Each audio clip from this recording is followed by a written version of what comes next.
भाई साहब ने कहा आप पर भरोसा क्यों करें, यहीं से शुरू करते हैं। मेरे भाई आप तो ऐसे कह रहे हैं कि आपके पास कितना विकल्प है।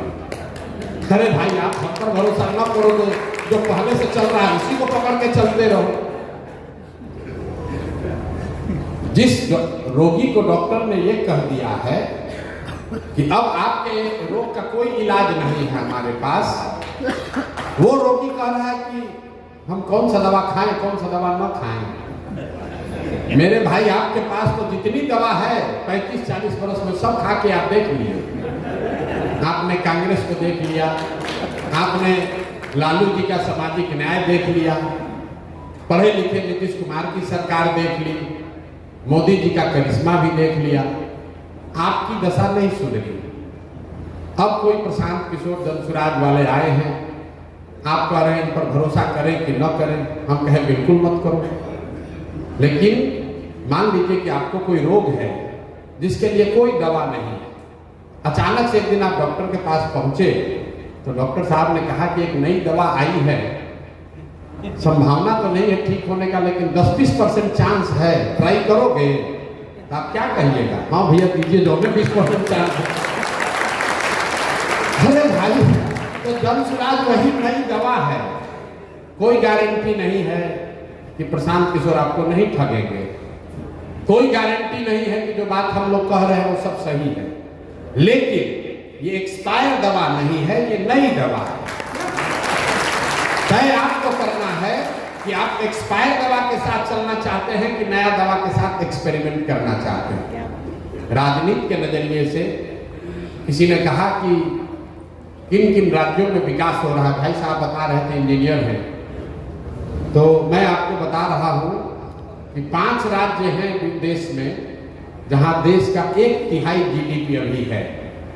5 राज्य मिलकर, केरल, तमिलनाडु, कर्नाटक, आंध्र प्रदेश और तेलंगाना, ये 5 राज्य मिलकर देश का 1/3 इकोनॉमी इन्हीं के पास है। इन 5 राज्यों में एक कॉमन बात है जिसको अगर आप समझ लीजिए तो बिहार का रास्ता विकास का वहीं से खुलेगा। इन 5 राज्यों में आज तक कोई भी आदमी 10 वर्ष से ज्यादा मुख्यमंत्री नहीं बना है। लोग वहां पर लगातार सरकारों को पलटते रहे। आपने कहा कैसे बिहार सुधरेगा, विजन क्या है? विजन ये नहीं है कि जाकर मंच पर खड़ा होकर कहें कि प्रशांत किशोर कोई बहुत बड़े जीनियस हैं, आप हमको वोट दे दीजिए और हम आपको आपका जीवन सुधार देंगे। हम तो इसका उलट बात कह रहे हैं।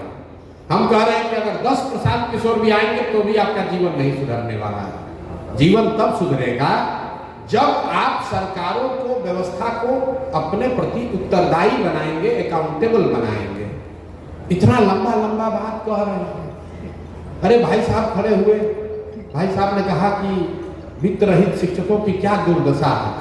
पीछे से कोई बाढ़ का बात बताया, पीछे से इंडस्ट्रियलाइजेशन पर कोई बात कर रहा है। अब जरा देखिए, एक एग्जाम्पल ले लीजिए वित्त रहित शिक्षकों की स्थिति। ये स्थिति 30 वर्ष से है, 35 वर्ष से तो कम है।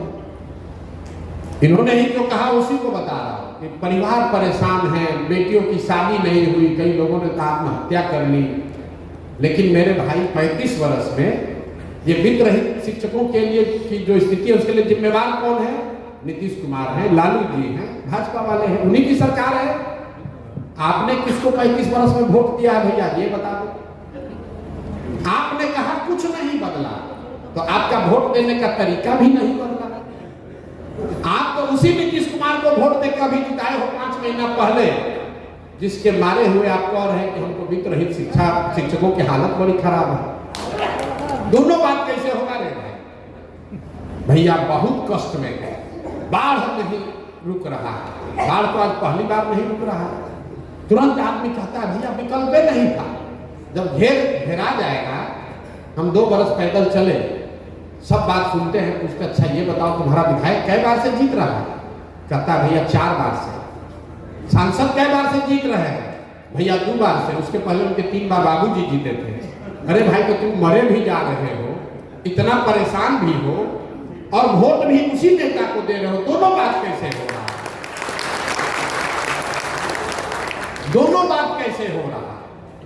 वोट पंजाब के लोग तो आकर नहीं दे रहे हैं, वोट तो आप ही ने दिया।